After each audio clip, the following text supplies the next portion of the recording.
Hello बच्चों, कैसे हैं। एप्लीकेशन ऑफ इलेक्ट्रोनेगेटिविटी में एक और पॉइंट आता है acidic strength of oxy acids. Acidic strength of oxy acid मतलब नॉन मेटल और OH बॉन्ड होगा ऑक्सी एसिड में। अब ये OH बॉन्ड ही टूटेगा, नॉन मेटल O बॉन्ड नहीं टूटेगा, क्योंकि ऑक्सीजन 3.5 है, ये 2.1 है और नॉन मेटल है तो 2.2 2.1 से ज्यादा ही होगा। अब जैसे जैसे ऑक्सीडेशन स्टेट सेंट्रल एटम की बढ़ती जाएगी, इसका मतलब इलेक्ट्रोनेगेटिविटी बढ़ती जा रही है, मतलब पॉजिटिव चार्ज बढ़ता जा रहा है तो इलेक्ट्रोनेगेटिविटी बढ़ती जा रही है। जैसे chlorine +1 is a different thing, but +3 उसकी इलेक्ट्रोनेगेटिविटी ज्यादा होगी, +5 की और ज्यादा होगी और +7 की और ज्यादा होगी। तो ऑक्सीडेशन स्टेट पॉजिटिव चार्ज बढ़ने पे जैसे जैसे इलेक्ट्रोनेगेटिविटी सेंट्रल एटम की बढ़ी तो एसिडिक स्ट्रेंथ बढ़ी, क्योंकि OH बॉन्ड उतना जल्दी टूटेगा। ज्यादा पोलर बॉन्ड पानी में जल्दी टूटता है क्योंकि पानी खुद पोलर है, उसका डाइलेक्ट्रिक कांस्टेंट ज्यादा है। तो OH बॉन्ड आप वीडियो देख सकते हैं एप्लीकेशन ऑफ इलेक्ट्रोनेगेटिविटी का, मैंने एक्सप्लेन किया हुआ है।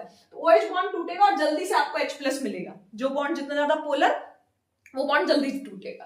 क्लियर है। अब जैसा फर्स्ट एग्जांपल है, इसमें एक एक्सेप्शन है वो भी डिस्कस करते हैं, लेकिन उससे पहले +1 +3 +5 निकाल के देखेंगे। +7 ऑक्सीडेशन स्टेट क्लोरीन की आएगी, तो जैसे जैसे ऑक्सीडेशन स्टेट बढ़ी इलेक्ट्रोनेगेटिविटी बढ़ी तो एसिडिक स्ट्रेंथ भी बढ़ी, इंक्रीज हुई। यहाँ पे +2 -6 +4 +2 +6, तो sulphuric acid is more acidic then sulphurous acid.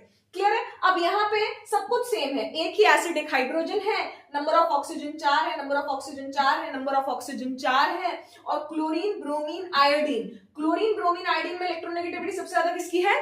Chlorine की, 3 2.8 2.6। तो जैसे जैसे इलेक्ट्रोनेगेटिविटी बढ़ती जाएगी सेंट्रल एटम की, क्लोरीन की इलेक्ट्रोनेगेटिविटी बढ़ी, तो क्लोरीन की इलेक्ट्रोनेगेटिविटी बढ़ी तो एसिडिक स्ट्रेंथ बढ़ी। इसमें एक ही एक्सेप्शन आता है और वो एक्सेप्शन क्या है देखें।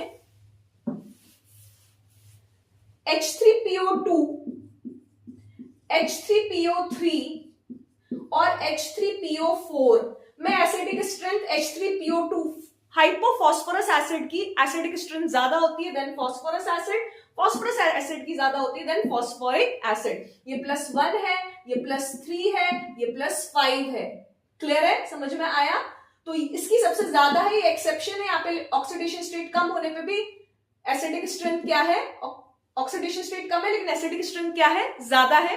एक्चुअली ये P+O का इलेक्ट्रॉन विथड्रॉइंग ग्रुप एक ही OH पे आ रहा है, बाकी H बॉन्ड्स हैं, तो ये इसलिए इजीली H+ रिमूव हो जाता है। इसे एक्सप्लेन करेंगे बाद में, बट ये एक्सेप्शन ध्यान रखिएगा इस केस के लिए, इस इलेक्ट्रोनेगेटिविटी ऑक्सीडेशन स्टेट के केस के लिए। बाकी आपके सामने एग्जांपल्स हैं। Thank you.